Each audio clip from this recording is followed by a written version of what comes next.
Messieurs, dames, les écouteurs, pour certains, il y a eu John Alomou. Pour d'autres, Johnny Wilkinson, Gareth Edwards, du Sautoir, Blanco, O'Driscoll, Casque d'Or. Mais pour moi, il n'y a eu que toi, mon Johan. Toi, mon UG. Toi, la Huge.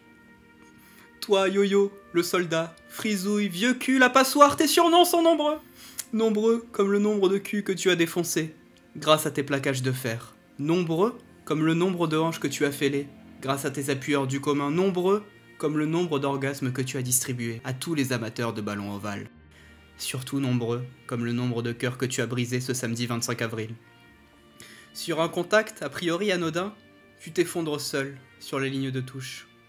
Une scène semblable au drame de ce tragique 19 septembre 2015 où tu te blesses lors d'un match de Coupe du Monde face à l'Italie. Pourquoi, Johan? Pourquoi nous infliges-tu ça à nouveau? Toi, le Djibril Cissé du ballon ovale. Le sort de la France n'aurait pas été le même si tu avais été sur le terrain durant cette Coupe du Monde. Mais avec des si, on pourrait remettre Paris en bouteille alors, il faut regarder la vérité en face. Nous ne verrons plus Johan Huget sur un terrain de rugby.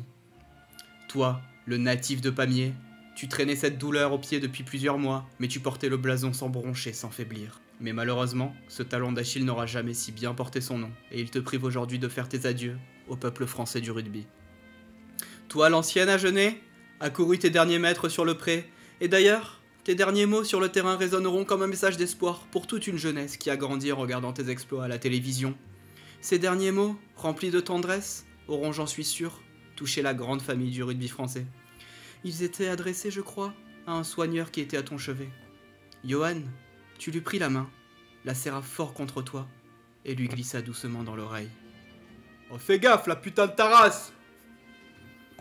Puis, tu décides de sortir, debout, comme un lion. Car un lion ne meurt jamais. Un lion rugit, et bien que blessé, il continuera de rugir jusqu'à son dernier souffle.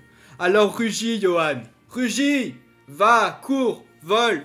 Tu es comme ce petit moueton qui quitte son nid pour la première fois. Sa mère le nourrit, depuis tout petit elle le couve, lui fait sa toilette, lui arrange ses petites plumes. Mais quand vient le temps de partir et de s'élancer du haut de son nid, il hésite.